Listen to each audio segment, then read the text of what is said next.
Poborský gets it, Poborský scores! 3-0! Baros, on towards Smica! Hello! Rosicky! My word, what a goal! Unbelievable! United equalise inside the penalty area. Thomas Souček lancing onto it. That's Premier League. That's why it's the best league in the world. It's just beautiful. Dobrý den, dámy a pánové, vítejte u 62. dílu podcastu Bodvaru. Já jsem Patres a se mnou je tady dnes Mára, zdar. A dobrý den. A Gili, zdar. Celý den. Dnes se podíváme na manchesterské derby, ze kterého po neskutečném obratu v závěru během 2 minut, to bylo myslím 88. a 90. vyšli vítězně United a prohloubili tak krizi City. Podíváme se ale také na vyhazování trenérů, protože v tomhle týdnu nám skončili hned 2. Russell Martin ze Southamptonu a Gary O'Neill z Wolverhamptonu. No a samozřejmě si projedeme i zbytek zápasů a dnes se také můžete těšit na povídání o nováčkovi téhle sezóny v Premier League, Ipswich v podání Máry.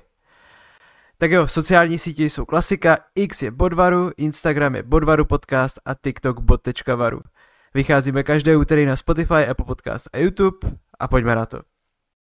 Joao Cancelo, oh that's a great ball, oh it had to be, preordained, pre-written, say what you like, you just knew that Erling Haaland would have the final word, and City have... Takže, další prohra Manchesteru City. Z posledních 11 zápasů už to je 8, k tomu 2 remízy a pouze 1 jediná výhra. Opět to bylo po nepochopitelných chybách, hlavně pak ze strany Mateuše Nuněše. Pep už vypadá, že upadá do deprese, zmaru a pochyb, opět měl poškrávanou hlavu, nevím, jestli jste viděli. Chudák prostě měl by si už ostříhat ty nechty. No ale spolu s tím upadá tak i celé City. Na druhé straně Manchester United po vlastně takovém nemastném, neslaném začátku, kdy měli problém porazit třeba v týdnu Viktorku Plzeň, tak je tady toto vítězství může trošku psychicky posilnit. Tak ale začneme teda u toho Manchesteru City a tady toho neskutečného ranu. No, co k tomu? Je to zase další prostě průser obrany, ale stejně tak i útoku, protože prostě 0,91 XG a 3 střely na bránu doma, to ještě vlastně byly takové jako nic, žádná šance tam prakticky nebyla, ten gól byl jako z odraženého centru.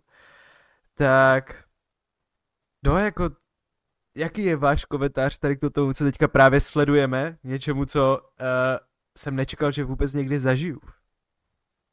Já začnu.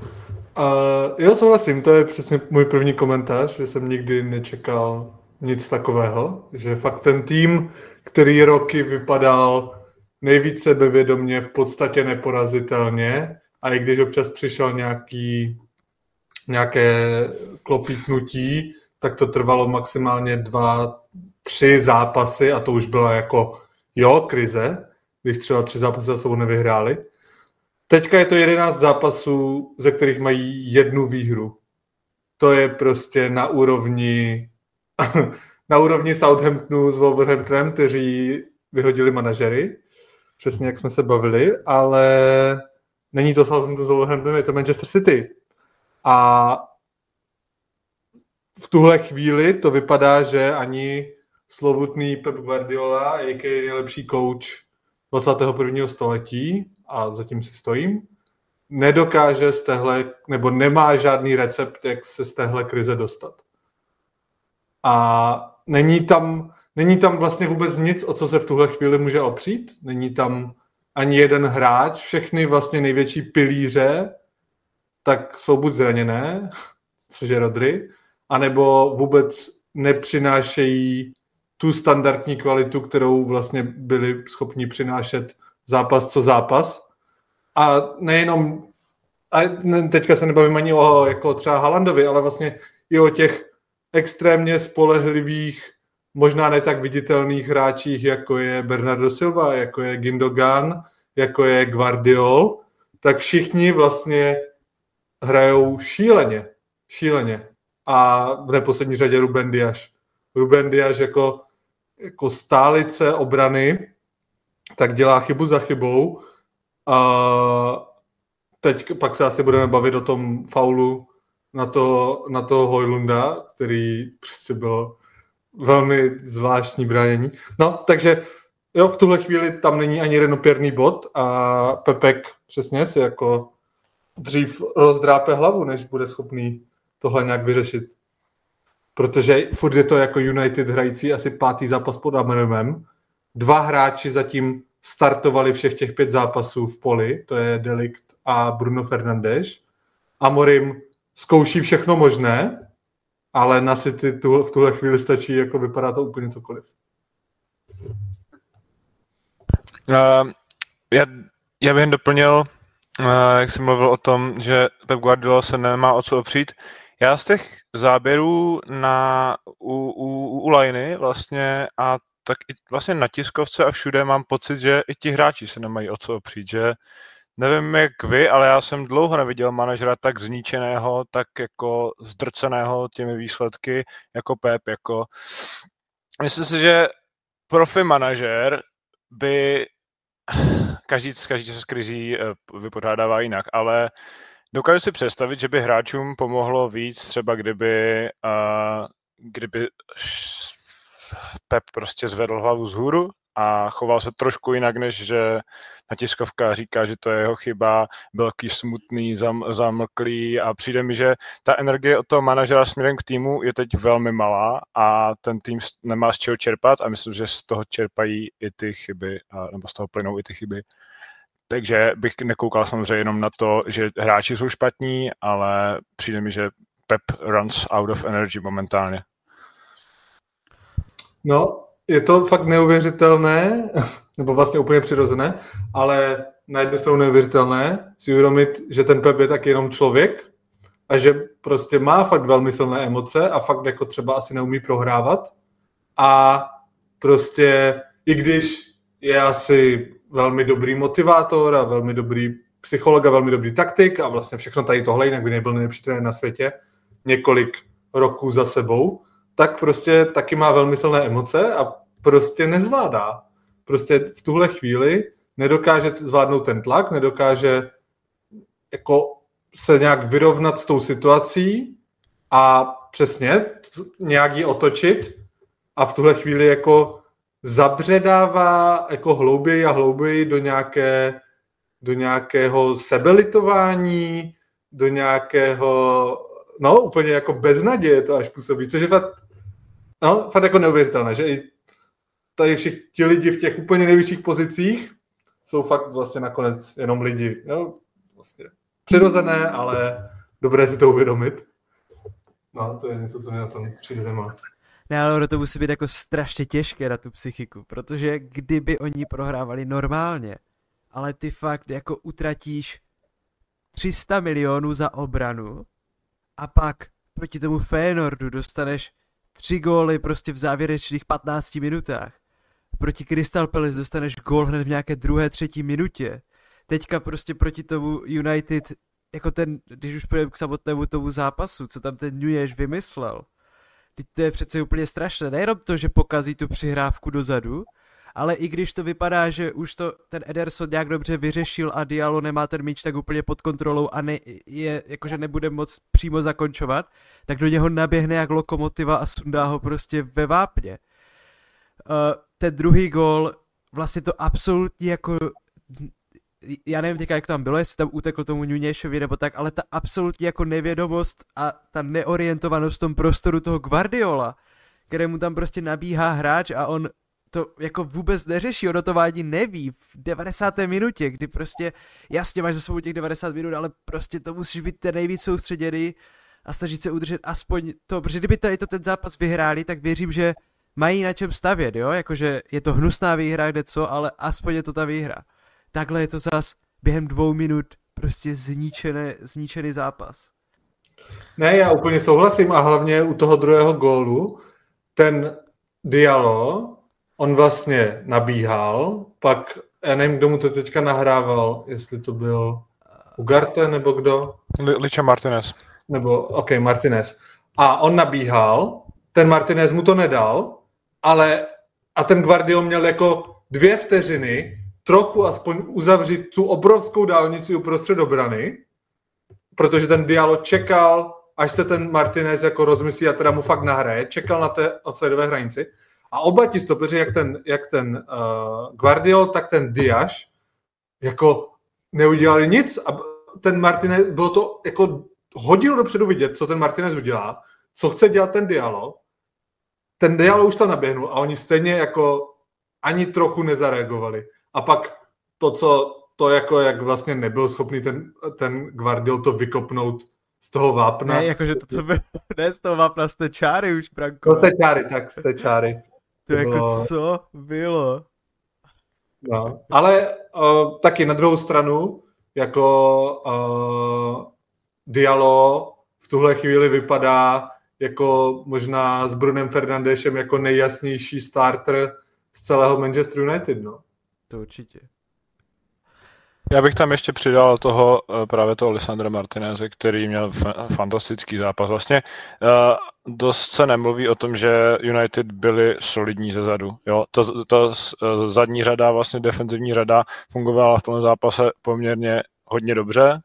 Jak už jsme tady párkrát zmínili, k City se nic moc ničemu nedostalo. Haaland v podstatě nedostal podle mě jediný balón. Jediný, k čemu se zmohli, tak byly střely Fodena zpoza 16.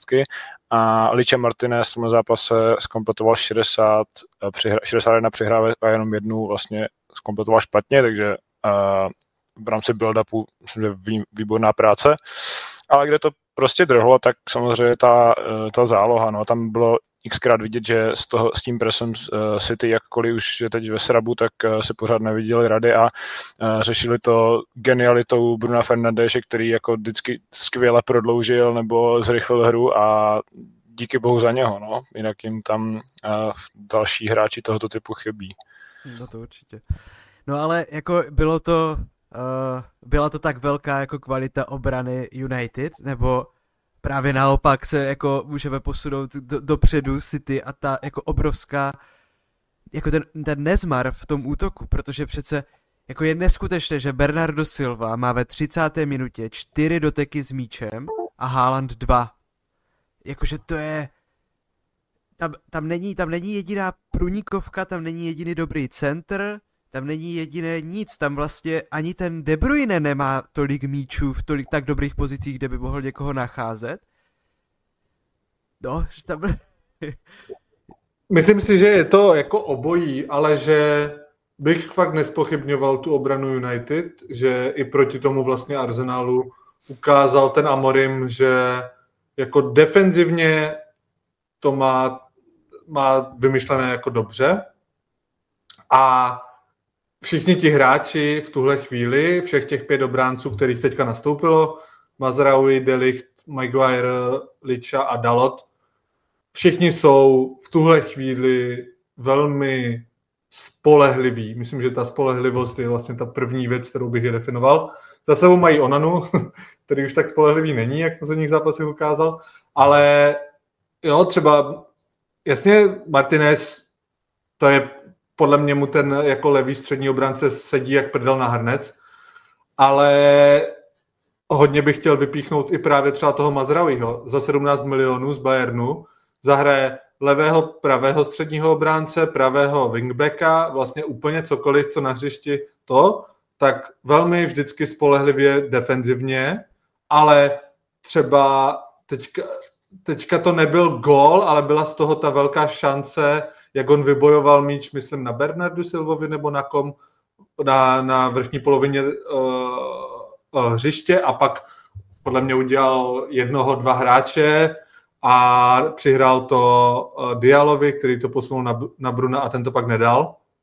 Tak to byla jako výborná práce a jako právoplatně byl nominován na nejlepšího hráče Manchester United za měsíc listopadu. Takže pokud se nějaký kauf Manchester United za poslední dobu povedl v poměru cena výkon, tak Mazraoui podle mě bude určitě hodně vysoko.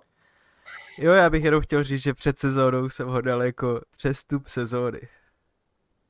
Takže Patě, ty víš. Já vím. Jsi expert. No a co říkáte na vynechání Garnacha s Rashfordem? No, zajímavé téma, tak ono to vlastně bylo kvůli tomu, že údajně nemají tak dobrou jako pracovní morálku, nebo jak to nazvat, jaká by byla hodna Manchester United podle Amorima. Což u Rashforda si myslím, že se to řešilo už pod Ten Hagem, že ten s tím má už nějakou dobu problémy, ale u Garnacha je to novinka. Líbí se mi, že si umí takhle jako zjednat pořádek, který nevypadá, že se mu rozpadá tým, protože takhle si zjednával i docela pořádek třeba Ten Hag, akorát tam to vypadalo, že to byl jako rozklad zevnitř. Tady to vypadá, že minimálně teda Garnacho, aspoň z toho, co jsem nějak jako viděl, nějaké jeho vyjádření a teďka tréninky, tak nějak pochopil jako message a mohl by to jako zlepšit. Naopak u Rashforda jsem teda viděl, že chce odejít snad, nebo něco takového, že se řeší. Já jsem viděl reakci Rashforda na Twitteru, že jo, na vítězství, tak to byla velmi pozitivní. A ještě vlastně na té tiskovce Amorim mluvil o tom, že to je jako komplexní problém, nejen samozřejmě herní nasazení na trénincích a tak podobně, ale i nějaké povzbuzování hráčů, zapojení do týmu, nějaká asi jako týmový duch a takhle, že fakt sleduje všechno od nasazování dresů, od toho, jak si navlékají dres a že já nevím nevím, co všechno možný, ale co jsem to chtěl? Rashford měl problém už jeden disciplinární, to naštěstí Amorim vyloučil, že by to bylo něco disciplinárního, jak vlastně bylo v tom Belfastu s tím kamarádem před rokem, myslím to bylo, a kvůli tomu nenastoupil a zápas potom, když ho pustili do hry, tak dal gól, a tak třeba to kluky namotivuje. No, ještě k tomu United, mi přijde fakt jako jakože jak moc zdravé je pro ten tým to, že nakoupíš, já vím, že to neudělal Amorim, jo, udělal to ten Hag, ale nakoupíš fakt za jako strašnou sumu peněz a pak tě stejnak tahá vlastně Diallo a furt ten Bruno Fernandes. Že jak kdyby že jasně Mazraoui a Martinez, ale že nevidím tak velkou prostě posilu v těch nákupech, jak bych asi očekával. Ať už je to Højlund, ať už je to Joro, ať už je to Ugarte, ať už je to ještě někdo mi chybí určitě. No tak prostě vlastně nikdo není takový jako tak dobrý, jak bych asi čekal. Nevím, jestli chápete, co tím chci říct. Tak jako... Chápu, co tím chci říct, ale tak to je prostě těžké, jako když přijdeš jako, no, jakože tak to je prostě celá chyba podle mě jako vedení opět a zase, že tam toho Ten Haga nechali jenom protože vyhrál ten FA Cup a nevyhodili ho a vyhodili ho o 2 měsíce později, když zase přivedl jako hráče za další 200 milionů. A teďka ten Amorim hold s tím musí nějak pracovat. Ale jo, vypadá ballsy. Jako i s tím, co udělal s tím Rashfordem a s tím Garnachem. No, věřím mu o něco víc, než jsem věřil Ten Hagovi se Sanchem. Mm-hmm. Ale taky se mu to může vymstít. Jako přesně, přijdou tři teďka prohry za sebou a najednou se všichni začnou ptát, hele, a proč ty nehraješ toho Rashforda s tím Garnachem? Jako, není to právě kvůli tomu a ta kabina se může pokazit poměrně rychle, zvlášť Manchester United. Myslím, že spoustu trenérů by mohlo povídat. Mm-hmm. Já si nemyslím, že by je měl nějak jako dlouhodobě vyhodit ze soupisky. Myslím, že se může stát klidně, že už na dalším zápase začnou hrát, nebo budou hrát, že nastoupí. U Garnacha bych se nedivil základu, vzhledem k tomu, že Mason Mount se opět navštívil manchesterskou nemocnici, tam to je jako asi to je trošku něco jak Luke Shaw nebo Reece James, jakkoliv to nerad říkám, prostě mi to líto, ale to byl hodně blbý nákup, když jsi mluvil o těch špatných nákupech, no. ale to nemůžeš vědět. A co týče Højlunda, tak si myslím, že třeba herní zlepšení tam je, že se jako vždycky se s tím balonem poradí dobře a vlastně obecně mi spíš přijde, že třeba v tomhle zápase chyběla United nějaká direktivnost, že se dostali před 16 docela rychle, ještě tam byli i v přečíslení a většinou to tak jako zajebali, vrátili radši ten balón zpátky, prostě hráli hrozně pragmaticky na jistotu. Říká to ostatně i ta sestava a Amorim vlastně většinou na toho jednoho wingbacka pošle Amada Diallo nebo někoho, kde řekněme ofenzivnější a tady hráli Mazraoui a Dalot, oba dva jako kovaní obránci, takže byl to pragmatický duel a sluší se říct, že jedno z nejhorších manchesterských derby, jak se na Twitteru hodně ozývá. Jako s tím souhlasím. Myslím, že ve 30. minutě bylo 0,00 XG vyprodukováno na obou stranách. To něčemu vypovídá. Super. To ani arsenálské zápasy občas nejsou tak špatné. Jsem rád, že jsem dodal to občas. OK, no tak United teďka, když nepočítáme EFL Cup, kde jede na Tottenham, tak přivítá doma Bournemouth. Naopak City jako se vůbec teda nevypadá, že by se něco mělo zvedat, protože jedou na Aston Villu. Tam jakože kurz 3,16 na Aston Villu je teda nádherné lákadlo. Nechci nikoho tak to je slepý s chromím teďka prostě. Jako... Já počkej, zaznamenali jste tu statistiku United, že se od roku 2021 proti velké šestce hráli 15 zápasů a z možných 41 bodů získali 4 jako na půdě soupeřů venku. A ten poslední zápas, který vyhráli, tak byl ještě v rámci sestavy, tak tam byl Ronaldo a bylo to proti Spurs. Takové typické, no. Jo, a tam dal hat-trick Ronaldo. Myslím, že ano. To byla ta krásná střela z dálky. To jsem nezaznamenal a zaznamenal jsem, že jak se tady říkal o těch zraněních, že Luke Shaw za svoji kariéru vynechal 4 roky kvůli zraněním. To je strašné. To je strašné. Zajímalo mě, kolik má Reece James. Tak jo, tak máme. Tak pojďme na další zbytek zápasů si projet. Začali jsme nádherným zápasem betonářů. Arsenal Everton, to nemohlo dopadnout jinak. Krásných 0-0. Počkej, ale jako neříkej, že byli betonáři na obou stranách. Prostě. Ne, tak Arsenal jako tlačil, no, ale nedotlačil. Tlačil hodně, ale nedotlačil nic. Nepovedly se standardky, takže prostě jinak góly nepadají.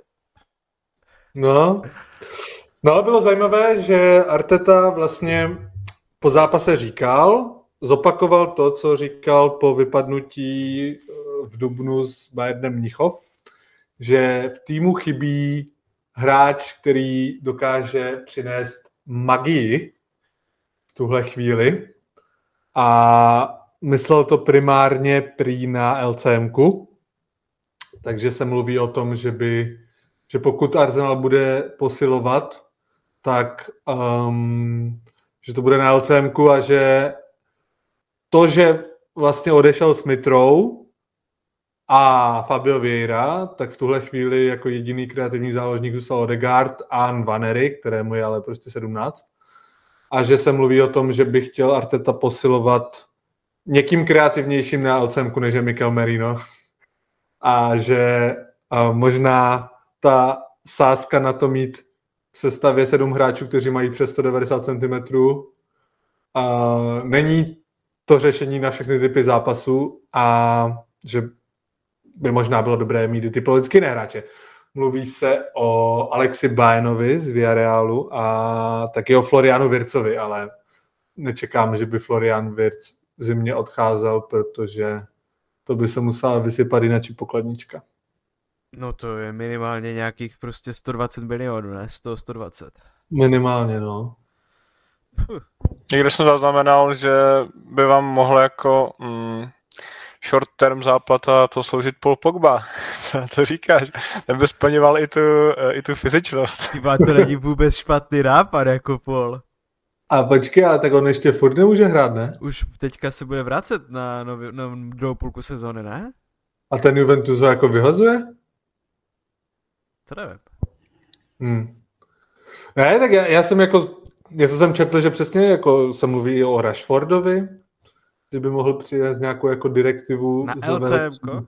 Ne, na levém křídle, protože Martino mu to teďka taky úplně nejde.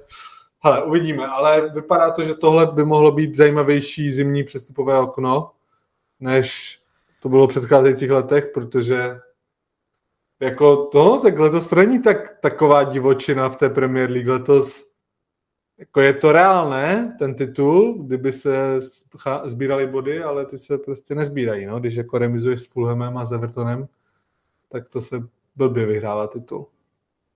A myslím si, že to přestupové okno nebude divoké jenom ze strany Arsenalu, dokážeš si představit, že i to City už někoho prostě musí přivést, nebo že i ten Guardiola už bude chtít někoho přivést. Aspoň jako na to rozšíření toho kádru, no. Tak pod Guardiola se houpe židle. Teďka v tuhle chvíli je šance 7-1, že to bude příští vyhozený manažer. Typa jako, no. Dokážeš si představit, že by Guardiolu někdo jako vyhodil, že by neodešel sám z klubu? Hej, my jsme to tady před třetím to řešili, prostě Southampton, jo, jenom od 1. listopadu je City nejhorší tým v Premier League a Southampton má za posledních 11 zápasů víc než City. To je prostě jako strašné. Já si jako dokážu představit, že ho vyhodí, ale kým ho nahradíš? Já si to nedokážu představit, ještě fakt furt ne. Já si prostě dokážu představit tu náhradu. A jako i to, že jdeš do těch stop toho Guardioli, to je to stejné, jak když Moyes šel do stop Fergasta. To je strašně těžké. No ale jako Arsenal měl prostě smůlu teďka proti tomu Evertonu. Jako a zas Pickford si prostě nevím, co vysypal do nosu, skákal tam prostě na brankové čáře jak úplný blázen, vychytal takové věci. No, prostě to byla smůla. Jakože v tuhle chvíli si vlastně vytvořili všechno ze hry. Vytvořili si ze hry tady 1,7 XG. Ten Everton měl 0,00 XG on target prostě. Ale stejně, no, takové zápasy se prostě dějí. Aha. Tak jo, Liverpool-Fulham 2-2. Zápas ovlivněný poměrně brzkou červenou kartou v 16. minutě Andy Robertson. Ale jako co k tomu zápasu je třeba říct, takže ten Liverpool i v těch 10 byl prostě skvělý. Jakože asi si za mě spíš zasloužil vyhrát. Samozřejmě jako hodil to až ke konci, v nějaké 86. dával Jota na vrátilec, by the way, po zranění. Ale jako vidět tu sílu fakt i v těch 10 je... Jo, to tu sezónu to vypadá fakt dobře pro ten Liverpool, no. Tak jo, Newcastle roznesl Leicester 4-0. Asi není co třeba. Naopak Wolves doma prohráli s Ipswichem a tam už se vyhazoval trenér, to pak probereme, ale jako jak jsme tady trošku předpovídali Wolves dobrou část sezóny, když jim přišli lehčí fixtures, tak zjišťujeme, že Wolves jsou ti lehčí fixtures, no.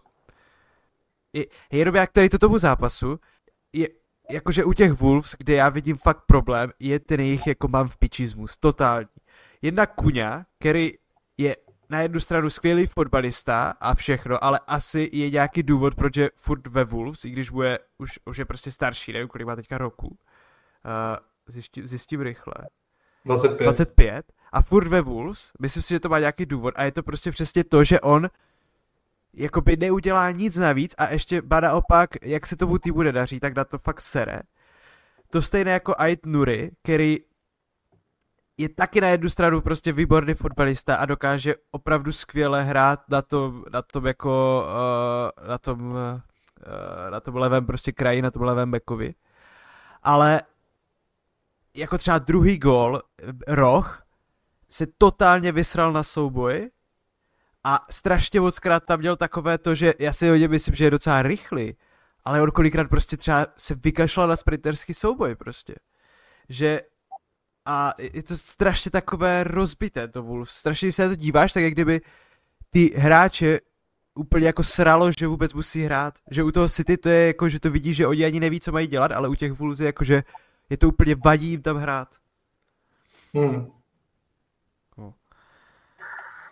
Ale jako takhle, já furt, je mi líto Garyho O'Neilla, o tom se asi pak povíme, ale ten tým je prostě furt dobrý, až na tu obranu, tak jako ta záloha je super, útok je taky vlastně hrozně fajn, jako, nebo ti hráči jsou jako hrozně šikovní, když mají den, jak Larsen, tak Kuňa, tak Hwang, ve středu prostě Lemina, Jo, Gomes, André, Tommy Doyle, jako to jsou fakt super hráči.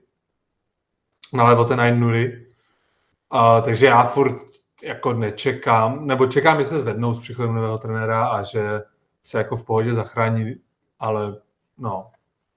Ale nebo doufám, protože bylo by mi to líto, kdyby Wolves spadli.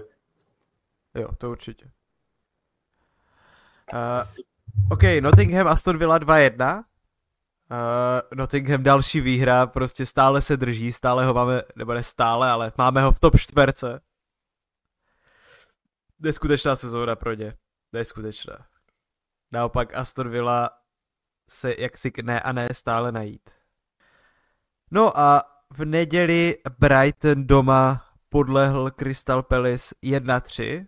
Z mojí strany nečekaný výsledek a velké překvapení ze strany Crystal Palace v dobrém. Tam stojí asi vypíchnout Ismailu Sara 2+1, který jako vlastně sám složil Brighton. A jo, vlastně nečekané, ale docela zasloužené, jako vytvořili si prostě 2,4 XG. Nebyla to nějaká, že by ten Brighton tak ten Brighton byl opticky lepší, držel balón, měl nějakou kontrolu nad tou hrou, ale Crystal Palace si vytvářelo z breaků spoustu šancí a jo, vlastně nepustilo ten Brighton i přes tu optickou převahu skoro k ničemu, takže celkem zasloužená výhra a myslím, že Oliver Glasner se začíná vracet tam, kde skončil minulou sezónu a pomalu stoupá tabulkou, takže to je taky fajn.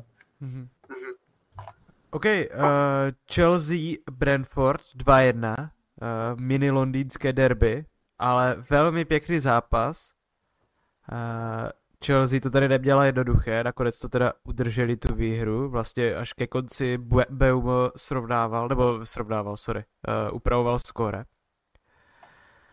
No a já jenom k tomu zápasu, Nicholas Jackson, jak prostě, já jsem se mu smál, tak teďka každý zápas, co sleduju, tak doufám, že tam prostě bude.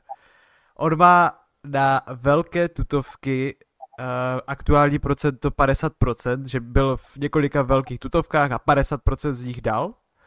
A na tomto zápase to bylo skvěle vidět. Ono je hrozně skvělé, jak on má teďka daleko lepší staty, než měl tu minulou sezónu a tak, ale přitom jakoby ten jako eye test, když se na něho díváš, tak mi prostě furt přijde hrozný. A já už vím, proč to tak je. Protože v ten zápas on nedal do prázdné brány z malého vápna. OK, to byla ta jedna tutuvka, co nedal. Ale potom on třeba šel sám na brankáře a on ani nezakončil, takže se mu to nepočítá do těch statistik, protože prostě zapackoval o balon a zakopl a prostě spadl. Takže jako geniální výkon, pak dal góla, jako fakt pak dal góla skvělým zakončením. Takže jo, Nicholas Jackson, skvělý. A pak ještě tady v tom zápase Mark Kukurea s červenou kartou odešel, po zápase si nechal dát, celou hru to tam provokoval. Je tak nesympatický týpek, to jsem ještě prostě viděl. On jenom i to, jak dal ten gol a ta jeho oslava, jak tam dělal jakéhosi toho tučňáka, nevím, jestli jste to viděli. Já to nechápu, jak může být někdo tak nesympatický. Je taky mi hodně nesympatický. Přitom vypadá vlastně, když se tady ho podíval, tak vypadá jako docela sympatický. Jo, přijde ti. Jo, to je takový, nevím, tak nevypadá prostě jak, já nevím, jak Garnacho nebo Richarlison. Jako, nevypadá jako úplný dement, ale chová se jako úplný dement. Viděli jste, jak vyřešila Puma a tu situaci s těma kopačkama? A oni z toho vybruslili vlastně marketingově s tím, že vydali fotku s Kukurelou, kde má ty kopačky na sobě a vedle sebe má žlutou cedulku Caution Wet Floor, jakože dávajte si pozor, neuklouznete, a takhle ho vyfotili asi ve 4 pozách a mrdli to na Instagram. A job done. Ať víte. Ale nedali k tomu něco, jakože třeba jakou obhajobu? Napsali jenom takový motivační citát a teď to možná misinterpretuju, ale bylo to něco ve stylu: není důležité, jak uklouzneš, ale důležité, jak se vrátíš zpět, nebo něco takového. To je dobré. Nice. Tak jo, no a poslední zápas Southampton Tottenham 0-5, velký debakl Sotonu a odvolání trenéra. Taky se budeme bavit. No tak jo, tak projete všechny zápasy, dneska se nám ještě dohrává Bournemouth s West Hamem a to je vše. No tak pojďme teda na to téma toho vyhazování všech. Přijde mi to, nebo ne, ale minulou sezonu to takhle nebylo, že bychom už v půlce nebo v přelom roku měli 3 trenéry pryč. Letos mi to přijde, že ty týmy mají méně trpělivosti, ale možná si to jenom nějak neuvědomuju a možná mi to nějak jenom nedochází. No každopádně, Russell Martin ze Southamptonu už je pryč a Gary O'Neill z Wolves už je pryč. Oba dva asi očekávané, pravděpodobně z výsledku to bylo jasné. A tak co k tomu máte? Tak já třeba začnu. Já jsem koukal, vlastně vůbec jsem se jako obhajoval, proč koho z nich vyhodit, proč třeba Russella Martina, a díval jsem se vlastně na to, co s tím Sotonem dokázal, a je to jakoby to, jak on se postavil k tomu v Champu, tak není vůbec špatný. Mu odešlo fakt vlastně Southampton spadl 2 roky zpátky a vlastně odešli mu výborní hráči: Romeo Lavia, Tino Livramento, Ward-Prowse, Nathan Tella nebo Nathan Tella do Leverkusenu, Mohamed Salisu. A nakoupili velmi levně, nebo si jenom půjčili, respektive prostě na hostování. A on s tím týmem hrál jako velmi, velmi heavy metal fotbal, měli 65% držení míče, nejvíc z Champu, měli, myslím, že druhé nejlepší XG, prostě fakt blázni, ale dostali, myslím, byli 14 v odbržených gólech, dostávali hrozně moc gólů, dostávali hrozně moc XG against, takže byl to prostě jako heavy metal fotbal, který nebyl úplně sustainable pro Premier League, ale oni nakoupili velmi dobře, nebo podle mě docela solidní hráče za hodně peněz a byli dost ztrátoví v tom přestupovém okně, tak si myslím, že čekali majitele, že s tím koučem to nějak půjde, že i ten trošku ballsy, nebo takový ten possession-based, naivní fotbal, že bude fungovat, a já bych byl hrozně rád, kdyby žil ve světě, kdyby takový fotbal fungoval a kdyby se tým nebo trenér s touto filozofií udržel v Premier League, ale bohužel se to nestalo a já musím majitelům dát za pravdu a chápu ten krok a doufám, že budou muset najít nějakého pragmatika a ten tým asi už nemá šanci na záchranu, ale protože nemá šanci na záchranu z jednoho důvodu. Oni mají z 16 zápasů 13 bodů, teda 13 proher a mají 5 bodů. To je druhé nejhorší skóre v tomhletom kole v historii Premier League. Trumfl je jenom Sheffield v sezóně 2021. Sheffield měl v té době touhle dobou 2 body. Oni mají 5, takže jako jsou na tom fakt špatně. A nejspíš se stoupí, ale takže vlastně nevím, co očekávají dál ti majitele, ale asi vezmu nějakého pragmatika. Tak to je jenom za mě.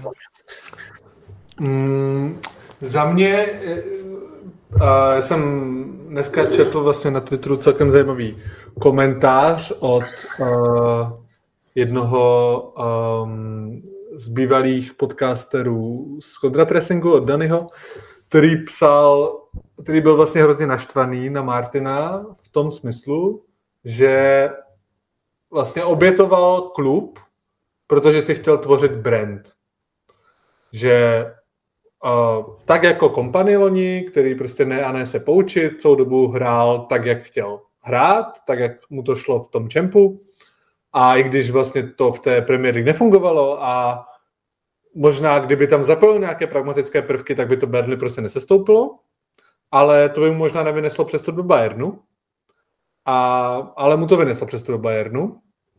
A je možné, že to byla vlastně nějaká inspirace přesně pro trenéry. Hele, jo, tak tohle vlastně dneska ty týmy chtějí, aby jsme ukázali, že umíme hrát ten possession-based football a ty výsledky jsou až druhořadé, protože si všichni uvědomují, že trénujeme Burnley nebo Southampton, ale že když budeme schopni ukázat, jako, že máme nějakou představu o tom, jak by se ten fotbal měl hrát, tak i přesně příznivé výsledky po nás pak došáhne větší, když třeba se stoupíme.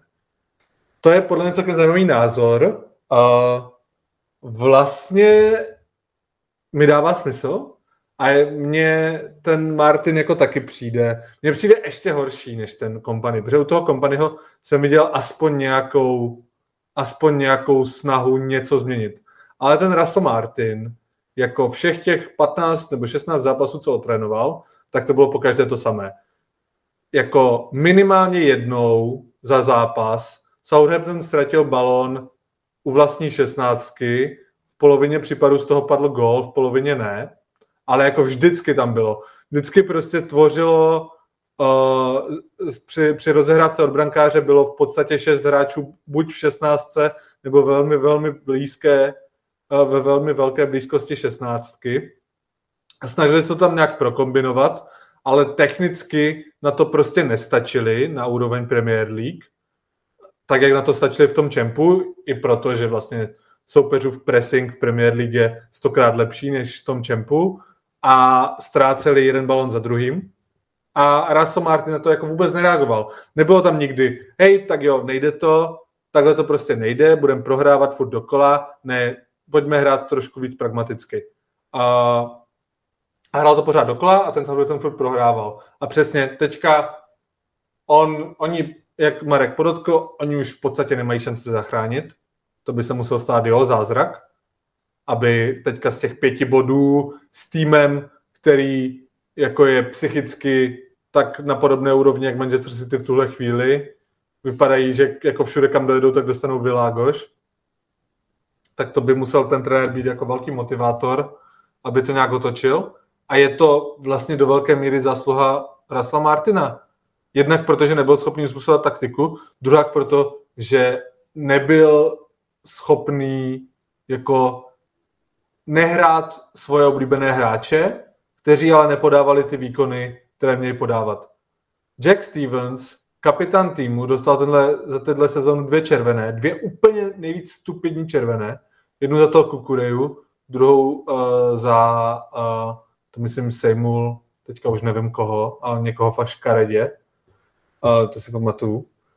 A vlastně vůbec jako ten hráč ani kvalitu nemá na to, aby hrál. Koupíš Harwooda Bellise za 22 milionů liber a pak prostě stejně hraješ Jacka Stevense. Tvůj nejlepší hráč je jako 18letý Tyler Dibling, který je jako jediný, vypadá, že je schopný něco vymyslet. Sulejmána, kterého si kupoval, ne Russell Martin, ale kterého klub kupoval za 25 milionů 2 roky zpátky, tak dostane vždycky šanci tak jako na 2 minuty. A furt hrajou dokola prostě ti samí hráči. I když jim to nejde. No, takže za mě po Russellovi Martinovi, na rozdíl od Garyho O'Neilla, mi slzička ani trochu neukápne a myslím si, že měl jít mnohem dřív. Myslím, že v tuhle chvíli čekali moc dlouho, bez toho, aniž by tam byly jakékoliv náznaky na to, že se to může něco změnit. A tím je to vlastně i chyba na straně majitelů, že čekají tak dlouho, protože teďka to je jako, říkám, to by se musel stát zázrak, aby se zachránili. A je to škoda, protože Southampton je super klub, Je to klub, který má velkou tradici ve vychovávání mladých hráčů, v té Premier League předtím a byl jako hodně dlouho, hrál super zajímavý fotbal a teďka prostě po těch 2 letech strávených v Čempu, tak se zase vrátili a zase spadnou jenom kvůli neschopnosti majitelů a egu jednoho trenéra. Jo, souhlas a je to zajímavý pohled, ale zároveň jako je to pohled toho, že to byla strašná náhoda podle mě, že ten Kompany šel do toho Bayernu, jako z toho pohledu, že Bayern chtěl stát 3 jiné trenéry před ním, než by všichni řekli ne a už prakticky neměl kde vybírat, tak sáhl takhle k němu, ale nejsem si jistý, že by se vůbec někdy něco takového stalo. Nebo minimálně ne za tu dobu, co snad sleduju fotbal nějak aktivně, že by jako někdo z těch top týmů sebral někoho i když ne, tak jako Mareska, ok, fajn. Tak ale to se bere jako promotion. Ok, fajn. Ale jakože byla to hodně náhoda, že zrovna ten Bayern fakt nemohl nikoho najít. Jo, to určitě. Tak byl 8. podle mě, ne? Kterého chtěli. No, jako bylo toho strašně moc. No a ke Garymu O'Neillovi máme 1-2 rozlučovací větičky. Loučící se větičky. Tak já zase taky začnu klidně.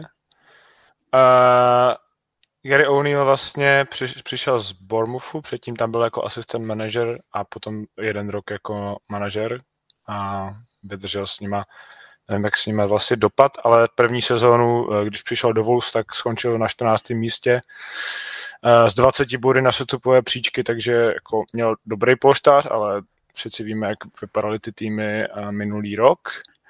Ale k jeho, nebo na jeho obranu je potřeba říct, že odešli osy týmu, skoro bych řekl, Maximilian Kilman, vlastně důležitý stoper, toto léto a Pedro Neto samozřejmě, možná největší ofenzivní hrozba. Myslím si, že to druhé se jim podařilo nahradit velmi dobře. Myslím, že Wolves netrpí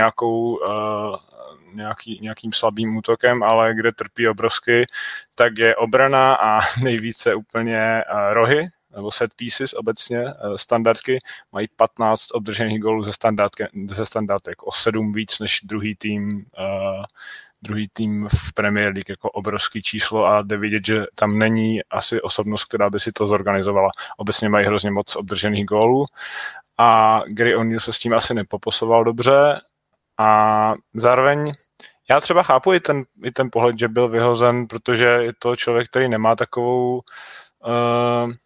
takovou zkušenost v Premier League nebo obecně s anglickým fotbalem a je to takovej ten asistent manažera, který to teda zkusil a vyšlo mu to a ve Wolves to vyšlo 1 sezónu, ale chápu, že teď se zkouší pohlednout po něčem jiném.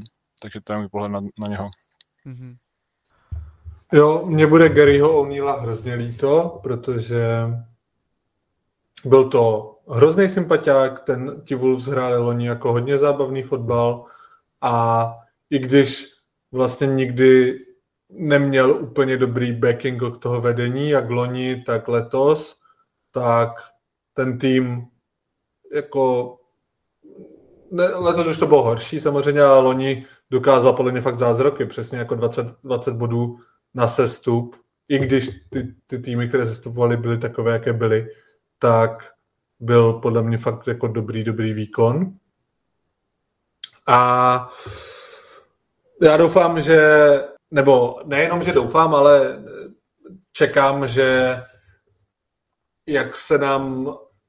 že v druhé půlce sezóny, jak se jako hodně konkrétněji rozjede boj o sestup, takže po něm takový Ipswich, Leicester nebo kdokoliv, kdo bude v té chvíli na 17. 18. pozici a bude mít pocit, že chce vyhazovat trenéra, takže by po něm mohl sáhnout a že by to mohlo být fakt vlastně dobré řešení, protože na rozdíl přesně od Russella Martina, tak Gary O'Neill je extrémně pragmatický, s extrémně zábavným fotbalem, hodně presujícím vysoko, nemá potřebu nějak extrémně držet míč a obecně mám rád tady ty story těch jako caretakerů, kteří to prostě zvládnou a přes všechny podmínky, které mají, tak jako dokážou udělat ten krok vpřed, což mnoho hráčů nedokáže, nebo mnoho trenérů nedokáže. Vlastně druhý takový, který mě v tuhle chvíli napadá, je jenom Ole Gunnar Solskjaer. Takže přeju mu všechno dobré a doufám, že si brzo něco najde a myslím si, že se to i tak stane, že nečekám, že bychom o něm už nikdy neslyšeli. OK, krásná slova na závěr. Tak jo, tak se pojďme přesunout k Ipswichi a jeho povídání o něm. Zinchenko, Bukayo Saka twisting and firing fulsomely into the roof. OK, Ipswich Town FC. Hele, je to klub sídlící v přístavním městě Ipswich na východě Anglie. Toto město na řece Orwell obývá 150 000 lidí, pro představu je to trošku menší jak Plzeň. A zajímavost k tomuhle městě je jenom ta, že se tady narodil Ralph Fiennes, což je herec, který hraje Voldemorta v Harry Potterovi. Sranda. A určitě tam víc zajímavostí, nevypadá to jako škaredý město. A co se týče loga toho klubu, tak jsou v něm samozřejmě hradby symbolizující normandský hrad, ale tam hlavně suffolský kůň, což je kůň typický pro tady tu oblast, je to svalnatý kůň s takovou velkou hlavou a symbolizuje prostě je spojený samozřejmě s zemědělskou prací a symbolizuje tu tvrdou práci a sílu. Pod koněm jsou vlnky, což je vlastně právě ten důvod, že jako Ipswich je přístavní město a sídlící na řece Orwell a jako je to důležitá tepna asi toho lodního průmyslu. Co se týče přezdívky Tractor Boys, tak ta je docela čerstvá, vznikla na sklonku tisíciletí, v sezóně 98-99, když byl Ipswich v Premier League, tak když prohrávali, tak se jim některé větší kluby, fanoušci některých větších klubů vysmívali a zpívali No Noise from Tractor Boys, znamená žádný hluk od traktoristů. A fanoušci Ipswiche to pojali jako legraci, jako nějakou sebeironii a řekli si, že to převezmou a že budou, kdykoliv budou vyhrávat 1-0, tak začnou skandovat 1-0 pro Tractor Boys. Takže tím se vysmáli ostatním týmům, že i Tractor Boys jsou schopni je porážet. Takže takhle vznikla ta přezdívka. Ne všem se to líbilo, když to vzniklo, ale už to nějak k tomu týmu přilnulo. Jdem teda na historii, to byly takový základní úvodní informace. Co se týče historie. Ipswich byl založen jako amatérský klub v roce 1878 a profíky se staly až v roce 1936. Protloukali se ale mezi 2. a 3. divizí až do 60. let, kdy nastaly ty jejich největší úspěchy. K těmto úspěchům je dovedl jistý Alf Ramsey, to jméno si zapamatujte. S Ipswichem vyhrál 2. divizi a o rok později, v roce 1962, vyhrál i divizi první. Takže back-to-back vítězství a první a poslední Premier League titul pro Ipswich v roce 1962 pod trenérem Alfem Ramseym. Poté Alf Ramsey utekl do anglického nároďáku a klub opět spadl. A co je důležitý, u Alfa Ramseyho se zastavíme. V Ipswichi a později i v nároďáku rozjel taktiku se sestavou 4-1-3-2, kde vlastně uvedl do chodu něco, co známe dneska jako holding midfielder, defenzivní záložník nebo předstoper. A další, asi daleko důležitější prvek tady toho jeho herního stylu bylo, že oba wingbacki se stáhli a hráli velmi defenzivně, hráli vlastně spíš na svojí třetině nebo polovině hřiště a tady ten trenér pracoval primárně se středem a se zahuštěním středu hřiště. Dělal to jak v Ipswichi a dělal to taky s anglickým nároďákem. Osa týmu anglického nároďáku ve středu hřiště byl Bobby Charlton. A proč tady to všechno říkám? Je protože tady ten Alf Ramsey, když odešel z Ipswiche, tak po 3 letech vyhrál z Anglii jediné mistrovství světa.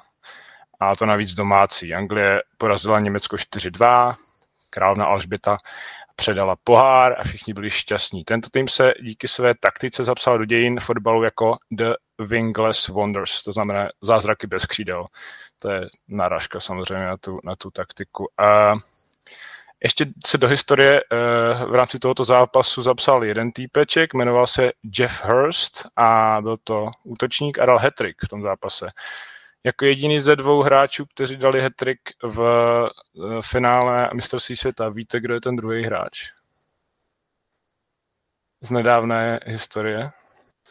Kylian Mbappé, ano. Takže Jeff Hurst a Kylian Mbappé dali hat-trick v finále mistrovství světa. Teď zpět k Ipswichi. Tým na sklonku 60. let převzal trenér Bobby Robson, který taky neměl jednoduchý začátek, ale tým dovedl až k výhře v FA Cupu, kde smetli Arsenal 1-0. Tento klub také vyhrál pohár UEFA, což je vlastně obdoba dnešní Evropské ligy. Bobby Robson po vzoru Alfa Ramseyho odešel po úspěších v Ipswichi trénovat anglickou reprezentaci. Co se týče další dekády, tak to byla taková plná zestupů a pádů, nebo obecně další části historie Ipswiche byly plné zestupů a pádů. Například v sezóně 99 až 2000 Ipswich postoupil do Premier League a po vítězství v playoff a o rok později klub skončil na krásném 5. místě v Premier League a dostal se do poháru UEFA. No a v tom dalším roce, kdy hráli ty poháry UEFA, tak Ipswich v Premier League spadl, takže fakt to bylo takové turbulentní. A od toho roku 2001 vlastně Ipswich se stal takovým standardním obyvatelem Championshipu. A to se dělo až do roku 2021, kdy bohužel spadli dokonce do 3. anglické ligy. A tam si myslím, že už se někdo nasrali se konkrétně majitelé klubu Marcus Evans Group, to byla, a ti majitelé nebyli některá oblíbení mezi hráči a mezi fanoušky, takže tady ten klub prodali za 40 milionů liber nějakému penzijnímu fondu a investičnímu Game Changer 20 Ltd, to není podstatný. Ale podstatný je, že tady ten penzijní fond začal dělat změny. Jo, mimochodem Ed Sheeran je minoritním vlastníkem klubu, vlastní 1,4%, tak to si odškrtneme, že tohleto informaci už jsme řekli. Noví majitelé začali s přestavbou a jedním z prvních men byl Kieran McKenna, to byl trenér, který přišel se zajímavými zkušenostmi. On trénoval v akademiích Nottinghamu, Leicesteru, ve Spurs a potom také v Manchester United. V Manchester United to dotáhl až na asistenta trenéra a dělal asistenta pod Jose Mourinhem, Ole Gunnar Solskjaerem nebo Ralphem Rangnickem. Takže zkušenosti tam už byly a jak říkám, od Rangnicka Kieran McKenna zamířil až do Ipswiche. Svou první kompletní sezonu, tak s tou hned postoupil vlastně z té trojky, z té 3. ligy do druhé ligy, do Champu a zajistil traktoristům postup do Premier League potom, takže vlastně zase back-to-back postup z trojky až do Premier League, takže Kieran McKenna velký úspěch. A co se týče jeho samotné, té osoby toho trenéra, tak je to svědomitý dříč, který se snaží taktické znalosti nadspadají do všech hráčů, vlastně nejen do trenérského týmu. Často vidíme vlastně trenérský tým z tablety a tady tohleto a McKennovi je známý, že tady k těm lidem opravdu chodí, naslouchá jim, reflektuje jejich pozorování a snaží se to aplikovat. Jo? Je to podle mě jeden z nejaktivnějších koučů v poločase. Opravdu se snaží takticky přizpůsobit ten herní styl a to je na něm podle mě moc fajn. A jinak samozřejmě je to větší pragmatik než zmíněný, jak se jmenoval? Russell Martin a v Champu měl vlastně 3x třetí nejmenší XG against a tady v Premier League je docela pragmatik, hraje hodně ze zadu, má myslím 3. nejnižší držení míče po Evertonu a Nottinghamu. By the way, viděli jste, že Nottingham Forest, který je momentálně na 4. místě, má nejhorší držení míče v Premier League. To je jako zajímavý prvek, zajímavý úkaz. Anyways, ještě něco řeknu ke stadionu. Klub prakticky celou svoji existenci hraje na Portman Road. Portman Road byl mimochodem jeden z prvních stadionů, který použil fotbalové sítě v roce 1890. A jejich první dřevěná tribuna na stadionu se jmenovala Chicken Run, což v překladu znamená kurník a hezky to odkazuje na to, že jsou to prostě zemědělci v tom kraji. A za první války fungoval stadion jako výcvikový tábor pro vojáky a dokážete si představit, jaký tam udělali Bruegel, takže stadion pak potřeboval obrovské rekonstrukce a po mrdě rekonstrukcí přístaveb, modernizací, dostaveb a tak dále se v současnosti na Portman Road vleze 30 000 traktoristů, takže to je dnešní kapacita stadionu. Závěrem bych jenom řekl, že na rozdíl od Crystal Palace, který jsme tady mluvili posledně, tak Ipswich si sáhl na velké trofeje, jako právě anglický FA Cup, UEFA Cup, to znamená Evropská liga, ale i Premier League titul a porazil giganty jako Real Madrid, AC Milan, Inter Milan a Barcelona. Poslední fun fact je to, že jako jediný klub doma neprohrál evropský zápas. A to je všechno k Ipswichi. Nice. Děkuji. No jako pro mě je to úplně... To je nějaká moje mezera ve fotbalové znalosti, kterou jsem si teďka díky tebe vyplnil, že Ipswich byl někdy úspěšný klub. To jsem jako vůbec nevěděl. Jo, opravdu fakt jenom v rámci vždycky tak 5 až 8 let, kdy se tam povedlo dostat dobrýho trenéra, který pak utekl, ať už to bylo k anglické reprezentaci nebo k jiným klubům, ale jo. Ale i tak. Mají pěkné střípky z historie. No a taky ta krásná pohádka, no, přesně tady, jak jsi říkal, ty postupy až do Premier League a je to takové trošku, jak z minulého roku se nám to opakuje s Lutnem, tak letos s Ipswichem zase mu všichni drží palce a třeba to vyjde letos a udrží se nám Ipswich. Asi ale ne. Asi ne. Jako trenéra mají podle mě fajn, jak se tady Gilly zmiňoval, že by třeba mohli ho vyhodit, tak u něho se bojím skoro nejmín, že tam fakt si myslím, že v něm velká důvěra od vedení. Aha. No a taky tam máme jednu českou stopu ještě a to vlastně minulou sezónu vychytal celý postup Venca Hladký, kterému pak nedali smlouvu. To je velká škoda, no. Tak jo. Takže máme vše a pojďme na kategorie. Son wins it back. And lines out the shot. Oh! What a screamer from Heung-min Son! Takže top do toho kola je za vás kdo, Gilly? No, jak jsem ho zmiňoval, Ismaila Sarr, takový trochu pozapomenutý hráč, kdy řádil ve Watfordu, pak šel do Marseille a trochu se o něm přestal mluvit, předtím se o něm mluvilo v souvislosti s Liverpoolem a tak dále. Teďka se vrátil za poměrně reasonable částku, bylo to podle mě nějakých 18 milionů. A v tuhle chvíli jako to vypadá jako velmi dobrý nákup, velmi dobrá náhrada za Oliseho. Ne, samozřejmě není to Olise, ale jo, dobrý nákup. A teďka prostě 2+1 proti Brightonu venku, to je jako slušné, i když ta nahrávka, nevím, jestli jste ji třeba viděli, to nevím, se může počítat jako asistence, ale jo, odrazilo se to od něho, tomu Šalobahovi. Takže je to asistence. Ok, Báro? Asi jednoduše Amad Diallo. Zasloužené. Tak za mě je to Jacob Murphy. 2 góly proti Leicesteru. A to ještě, nevím, jestli to viděli, ale jako kdyby dal 4 góly v tom zápase, tak by se nikdo nemohl divit, jakože co pak nedal. Jo, ale to je klasický on, prostě jako on potřebuje, to je šílený palič. A je neuvěřitelné, do kolika šance dostane jako z pozice pravého křídla, on má každý zápas, prostě úplné tutovky. Jo. Takže tak, on měl dlouho nějaké zranění, nebo teďka často nehrával a tak, dostával se do toho, tak teďka má vlastně proti Brentfordu 2 Ačka, teďka 2 góly. On fire. No ale tak kdo je naopak flop? Gilly.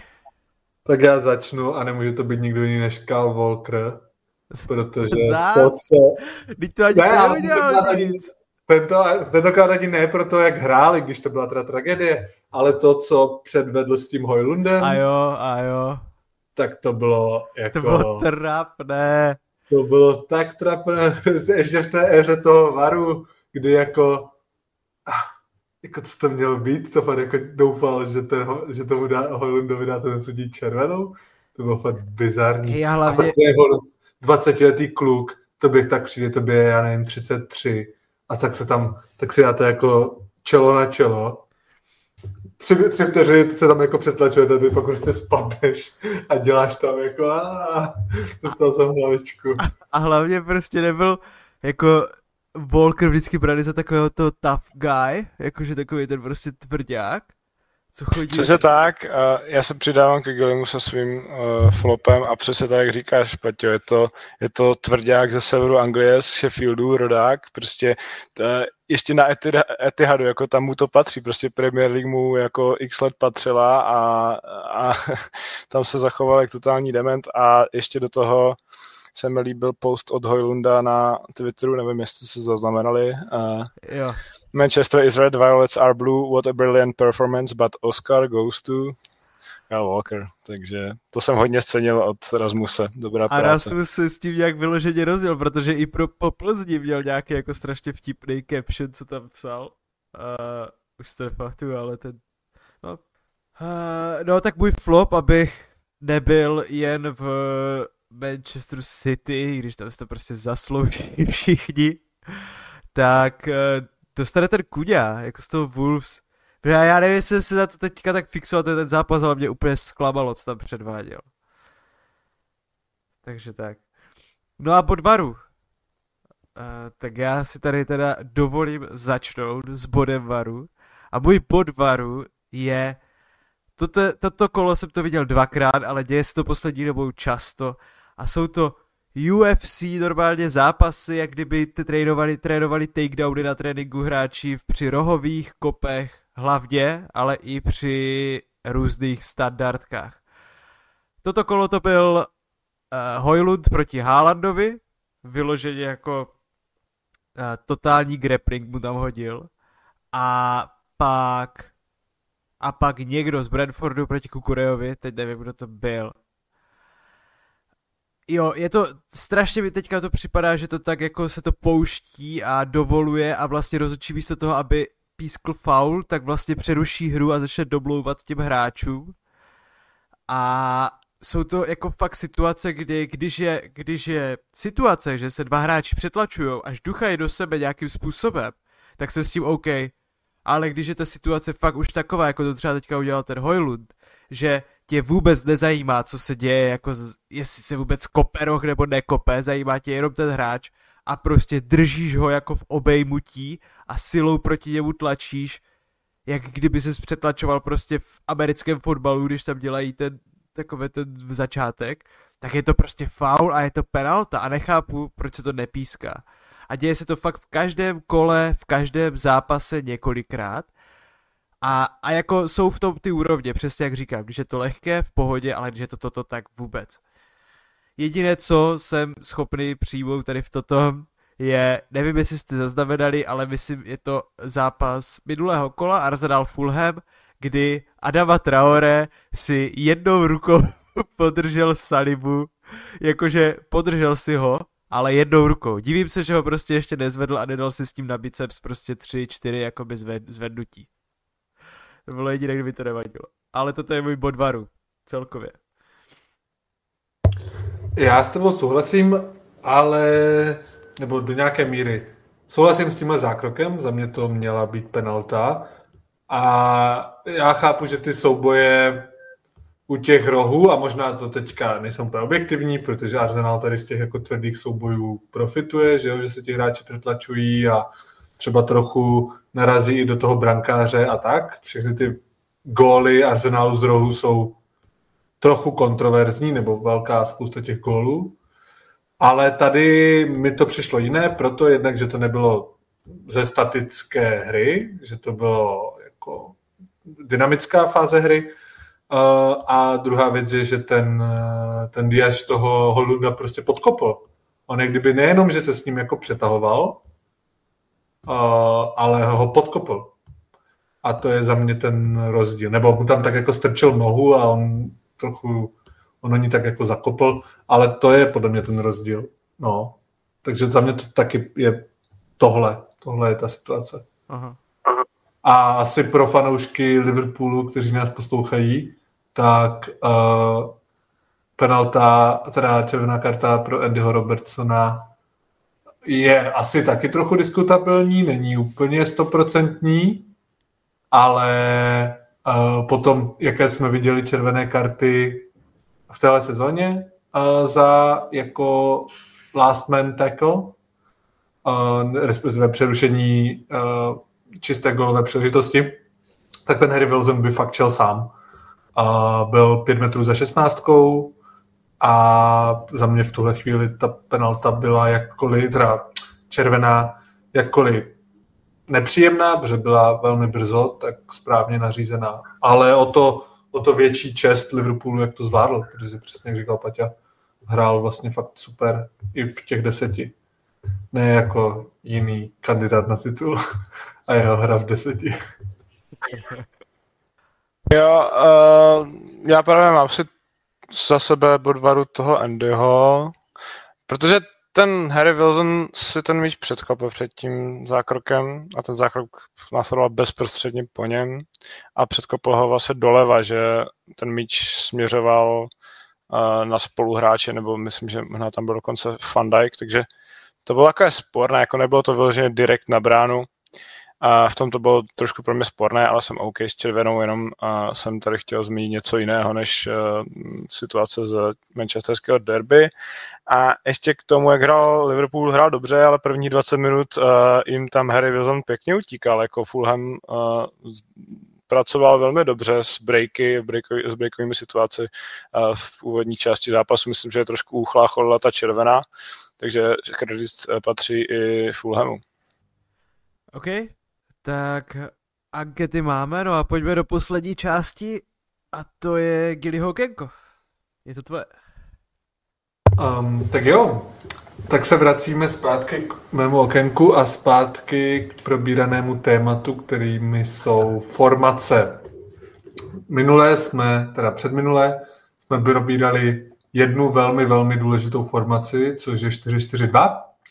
A dneska si probereme možná v poslední době nebo v poslední dekádě ještě důležitější, což je 4-2-3-1.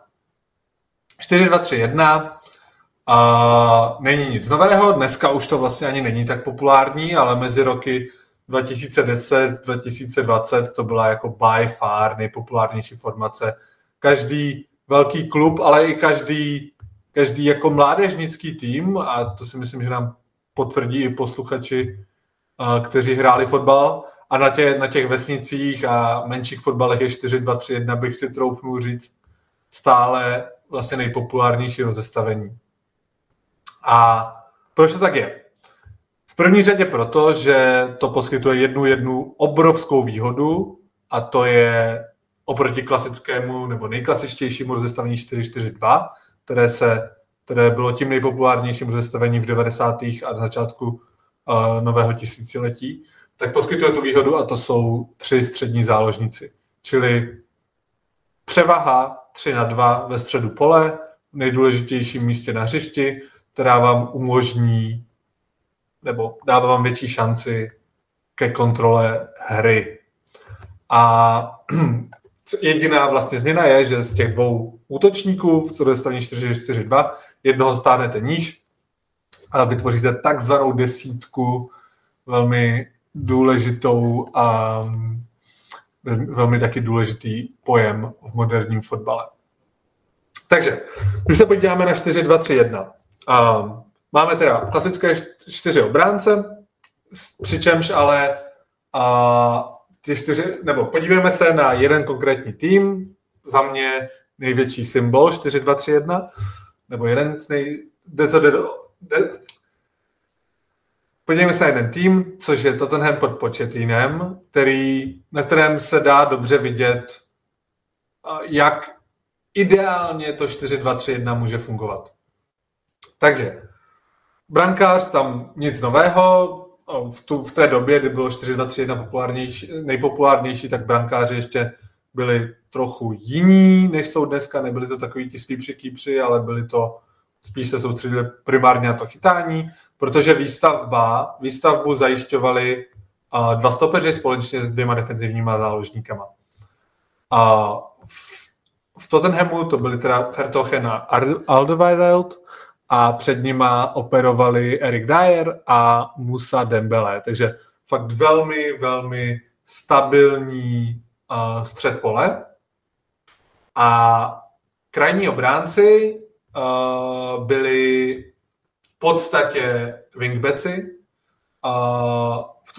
V Tottenhamu to byli Kyle Walker a Danny Rose v dobách své největší slávy, kteří obhospodařovali celou šířku hřiště a umožňovali křídlům, které často, ale ne vždycky, ale třeba v Manchesteru City pod Guardiolou v sezónách 2018-2020, kdy na křídlech byli Sterling se Sanem, tak vlastně levonohý Sané hrál pravé křídlo, pravonohý Sterling hrál levé křídlo a oba si vlastně naváděli balón na střed a umožňovali wingbackům obhospodařovat celou lineu.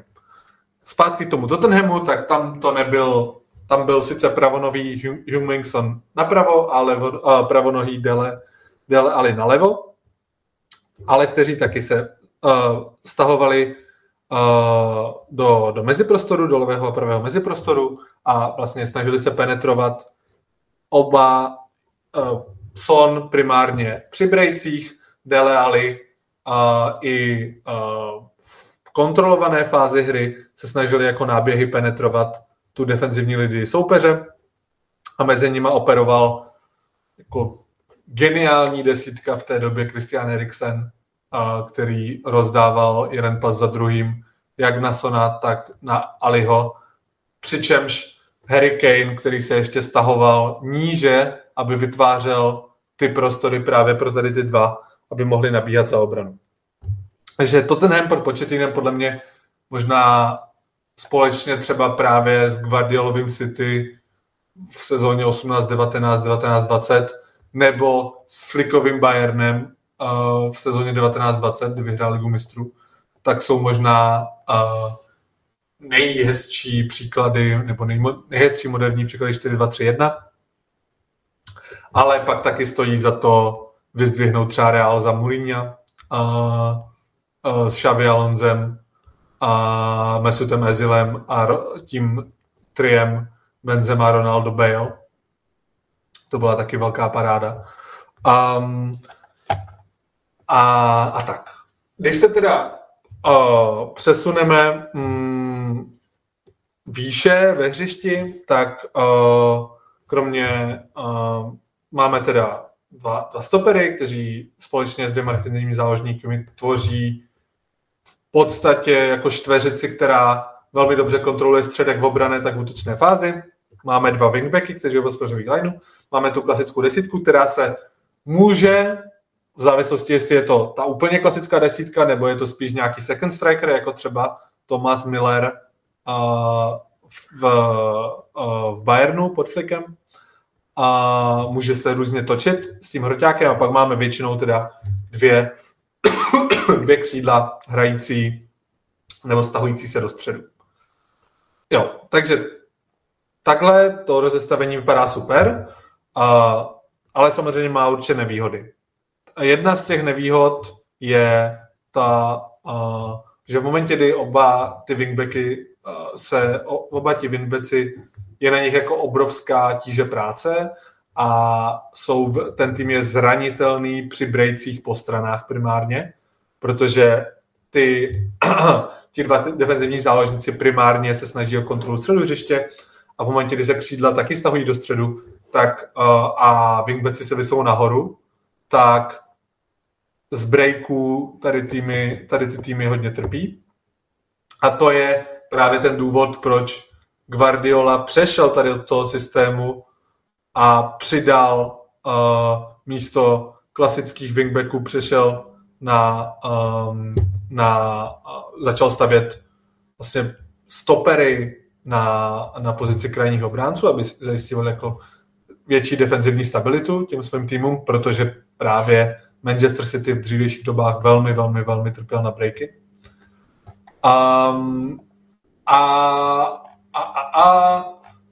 A druhá velká nevýhoda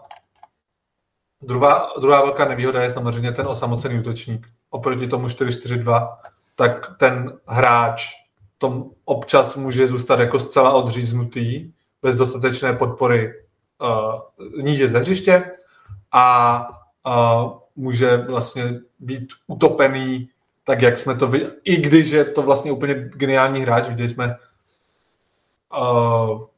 jako u všech hráčů, kteří hráli hrotové útočníky a kteří jsou naprosto skvělí, ať už se víme o Kaneovi, Lewandowským i Ronaldovi, tak vlastně několikrát se stalo, že ty týmy tím, že neměli dostatečnou výpomoc, tak je dokázali zcela eliminovat a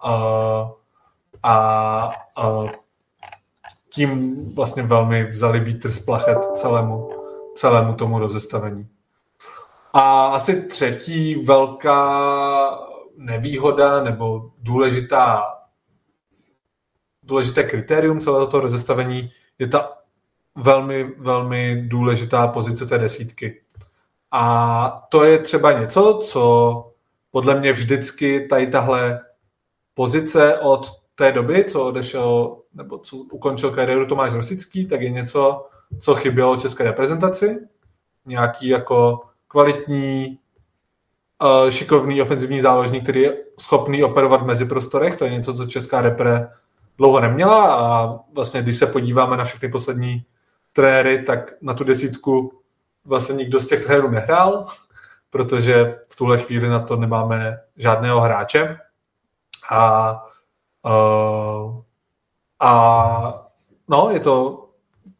Je to tak důležitý post, že v momentě, kdy i když to rozestavení třeba sedí tomu týmu nebo většině těch ostatních hráčů, tak v momentě, kdy tam ta desítka tak kvalitní pro to, aby celá ta rozestavení mohlo fungovat, není, tak hold se to rozestavení musí úplně změnit. Takže to jenom podle mě ještě dokazuje důležitost tady téhle jedné pozice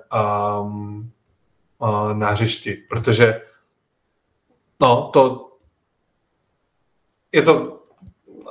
ten trackartista nebo ta desítka je prostě extrémně specifický post, možná jeden z nejspecifičtějších ve fotbale, podle mě společně s nějakým single pivotem a právě třeba s invertovaným krajním obráncem. A hold, když to není, tak to rozestavení prostě nemůžete hrát, protože nebude fungovat tak, jak by mělo. Tak asi tak. OK, nice. Tak díky. Právě když jsi to říkal, tak jsem si přesně hledal týmy, které kdy hráli 4-2-3-1, jak na to byli a ten Real, to byl tým. To byl tým. Tak jo. Tak, děkuji vám, že jste to poslouchali, děkuji vám, že jste to byli, to je od nás to ten týden vše, slyšíme se opět za týden, mějte se hezky, za chvilku jsou tady Vánoce, což znamená, že ale fotbal nekončí. Hraje se dál a dál a dál, tak jo, mějte se, čau. Čau. Čau.